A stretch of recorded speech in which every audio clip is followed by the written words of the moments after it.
त्याच्या पुढे खाली बघ बसला तुमच्याकडे बघते का? हा खाली जा आमच्या टिकीवर साहेब बघ. उठा बघ आता रिकाम बडबड करू नका त्याला एकट्याला बोलू. हा उठला बघ गोंदा बघ उठला बघ. बालाजी लक्ष्मण सोनवणे राहणार उकडगाव तालुका बार्शी. तर हा जो प्रकार आहे संध्याकाळी 7:30 वाजता टायमावर झालेला आहे. वासरू गोट्याच्या पाठीमागे 2 वासरं सरत होती. सरत असताना हा वासरू जे आहे ते एक वासरू कोट्यावर आले बिबट्याच्या पोटी आणि ह्याला मी आणायला गेलो तर बिबट्यानं माझ्यावर हल्ला केला. मग मी पळून आलो. पळत आल्याच्या नंतर त्यानं वासरावर पुन्हा अटॅक केला आणि मग मी इथं अन्नापाठी बोलवायला तोपर्यंत त्याला वासरू त्यानं मारलं होतं. बॅटरीच्या वगैरे लागले त्याला म्हणजे बेहडवायचा प्रयत्न केला पण ती गेला पण वासरू पण त्या बॅटरीमध्ये मारलं. किती वाजता घडलाय प्रकार?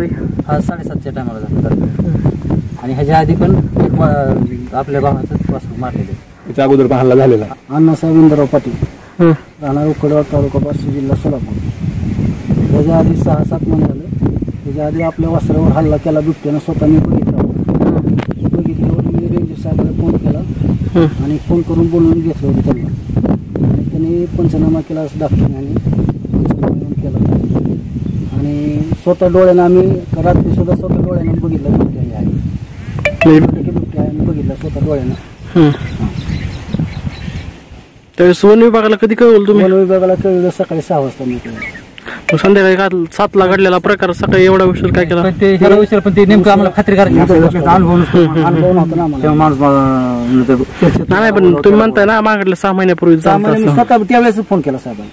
ज्यावेळेस प्रकार झाला त्याच टायमाला लगेच फोन केला. त्या टायमाचे कागदपत्र पण मी त्या ज्यावेळेस माझं धरलं बिबट्यानं मी बघितलं मी साहेबाला फोन केला रेंजर साहेबाला असा बिबट्यानं माझं वासरू मारलं नाही मारले. मग ते जवळ पण ते तोपर्यंत हल्ला वासरावर केला पुन्हा त्याने.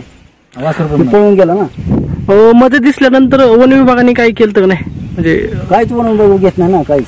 कॅमेरे वगैरे लावले होते ना वन विभागाने? तिसऱ्या दिवशी कॅमेरा कॅमेरा तिसऱ्या दिवशी लावला. रिक्स घेत नाही आता येऊन फक्त काय केलं पंचनामा करते जातात काय रिक्स घेत नाही. आमच्या हातात काही नाही म्हणते पकडू शकत आमच्याकडे आम्हाला प्रोसिजर करून आम्ही पंचनामा करा एवढंच आमच्या हातात आहे म्हणते. फक्त फॉर्मॅलिटी करतात. आज काय कॅमेरा वगैरे लावला? अजून संध्याकाळी लावतो म्हणजे पंचनामा ह्याच्याकडे आमच्या हातात काय नाही दुसरं काहीच नाही. म्हणजे फक्त ते 3 माणसावर हल्ला व्हावा 3 माणसं जखमी व्हावा असं म्हणते. आम्हाला म्हणजे 3 माणसं जेव्हा 3 माणसावर हल्ला व्हावा 3 माणसं जखमी व्हावा करून आम्हाला हे करावं लागतं. परमिशन आम्हाला नाही म्हणतात. आणि आता सध्या आमच्या जीवाला भरपूर धोका आहे. माणसावर हल्ला आम्ही जर पुरावा तसा माणसावर हल्ला केला पुरावा असल्याशिवाय आम्हाला कुठलाही हस्तक्षेप अधिकार नाही म्हणते. आहेत आणि स्वतः आम्ही डोळ्याने बघितलं. आम्ही 15 जण होतो पण आम्ही दोघांनी बघितलं आधी नंतर गावातली आम्हाला फोनवर कॉन्टॅक्ट केला होय ना आम्ही आले तरी ते हल्ला नव्हता. कंप्लेंट आम्ही 2 वाजेपर्यंत तिथं होतो. 2 वाजता तुम्ही काल 6 वाजता ज्यावेळेस प्रकार घडला त्यावेळेस वन विभागाला काय व्हायचं असतं ना? उशीर झालं 7:30 वाजता उशीर झाला होता त्या टायमात. येतं दुसऱ्या माणसावर हल्ला केल्याशिवाय 3 माणसावर हल्ला झाल्याशिवाय आम्ही पकडू शकत. मी कालिदास शिवाजी मुंडे उपसरपंच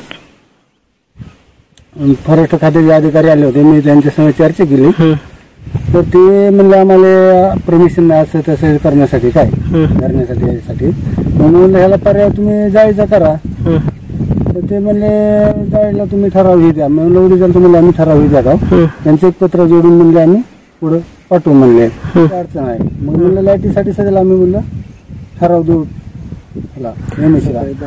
नाही हे जे मजूरदार आले नाही येतच ना माणूस स्वतः बघितलं ना. कालची माणसं आज बंद झाली. 6 वाजता